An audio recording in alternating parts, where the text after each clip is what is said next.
এইভাবে বলিস না, ও কথা বলতে নেই। তাহলে কিভাবে বলবো ঠাম্মি? না মানে বলে দাও কতটা মিষ্টি করে বললে তোমরা বুঝতে পারবে। তোমাদের কাছে তো এবারের মেয়ের থেকে বেশি কদর বৌমাদের, তাই তো করেছো।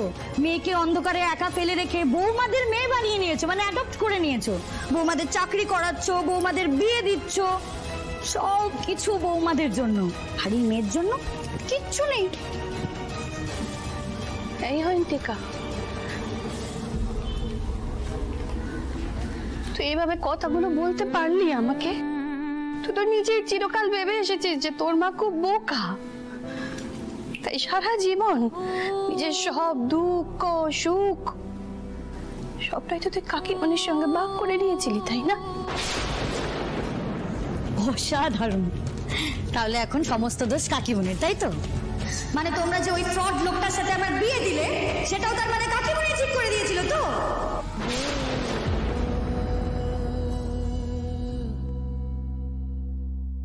আমার এই বিয়ের দায় কে নেবে মা?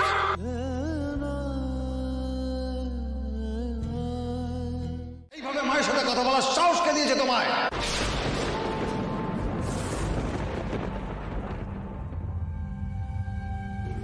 তুমি আমার উপরে চিৎকার করলে বাবা, তাও আবার মায়ের জন্য? আমার দুর্ভাগ্য যে এই কথাটা আমার মেয়ের থেকে শুনতে হচ্ছে। মা বাবা পরিবারের সমান সম্মানের। আমার শিক্ষা দেওয়ার ভুল ছিল, তাই আজ তোমার এই বেয়াদবিটা দেখতে হচ্ছে। একটা কথা শুনে রেখো, যা করেছো করেছো, আর দ্বিতীয়বার যেন মাকে এই অসম্মান না করো, কথাটা যেন মনে থাকে।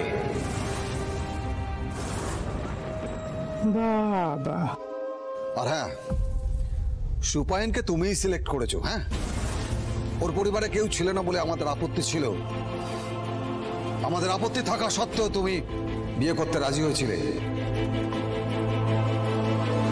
আমরা আপত্তি করেছিলাম, তখন শুনেছিলে তুমি? শোনো না, তুমি কেন ওকে এইভাবে বলছো বলো? ও কি জানতো সুপায়নের মনের মধ্যে কি চলছে? অয়ন্তিকা, ও মা, আমি জানি তুই আমার পর খুব অভিমান করে আছিস, কিন্তু তুই বিশ্বাস কর, আমার কাছে অর্ণব আদি ওরা ঠিক যতটা, তুইও কিন্তু ঠিক ততটাই আদরের। তুই এইভাবে চোখের সামনে কষ্ট পেয়ে ঘুমড়ে ঘুমড়ে মরবি, আমি সেটা চুপ করে দেখবো? তাই হয় নাকি কখনো? এই চিনলি তুই আমায়? কি করবে তুমি? কি ভেবেছো আমার জন্য? ভাববার আর কি আছে? আগের থেকে যদি দিদি একটুখানি নজর রাখতো, তাহলে সুপায়নের হাব ভাবটা একটুখানি বেগতিক ব্যাপারগুলো বুঝতে পারতো। শোন ছোট, তুই যেমন বুঝতে পারিসনি তোর ছোট ছেলে অনিন্দর ঠিক কতটা মতিভ্রম হয়েছে, আমিও বুঝতে পারিনি আমার জামাইয়ের মনের ভেতরে কি প্যাচ চলছে। অয়ন্তিকা মা, আমার একটা কথা ঠান্ডা মাথায় শোন, তুই সুপায়নকে ডিভোর্স করে দে। তুই নতুন করে নিজের জীবনটাকে আবার শুরু কর। আমি, তোর বাবা, এই পরিবারের প্রত্যেকটা মানুষ তোর পাশে আছে। আমি বলি কি দিদি, বাড়িতে তো বিয়ে, তো খুব আনন্দ হইচই কর দেখি। ওরে মনটা ভালো হলে ঠান্ডা মাথায় ভাবনা চিন্তা করতে পারবি। মা তো ঠিকই বলেছে, তুমি আনন্দে থাকো, তুমি তোমার জীবন নিয়ে ভালো থাকো, তাতে আমাদের কোনো চিন্তা নেই। বাবা, 9টা বেজে গেল, এখনো তো উনি এলেন না। আবার ওখানে পৌঁছে তো জানানো নি, এমন তো করেন না উনি।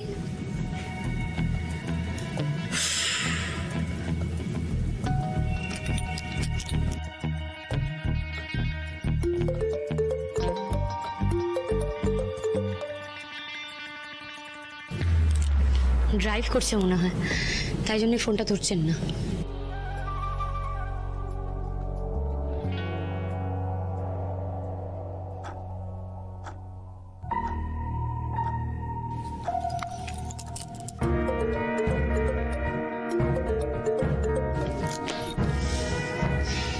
কি এখনো ড্রাইভ করছেন নাকি?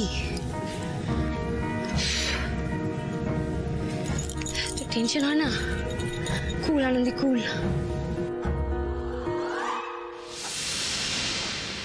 টুকাই বাবু প্লিজ,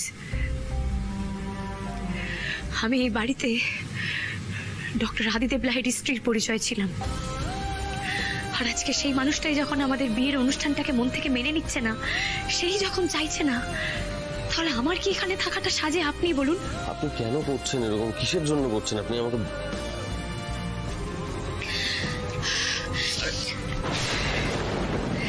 আমি না বেশ ভালো করে বুঝে গেছি, জানেন তো।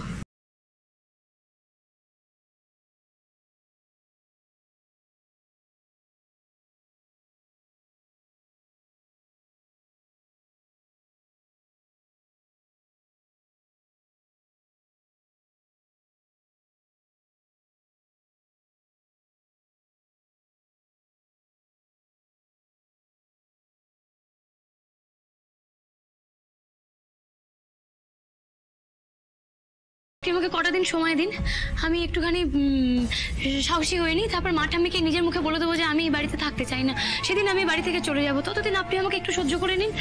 আর আমি না আপনার ইচ্ছে পূরণের পথে বাধা হতে চাই না। আপনি থাকুন, আপনার যার সাথে মনে হয় আপনি থাকুন, আপনার যোগ্য কারোর সাথে আপনি থাকুন।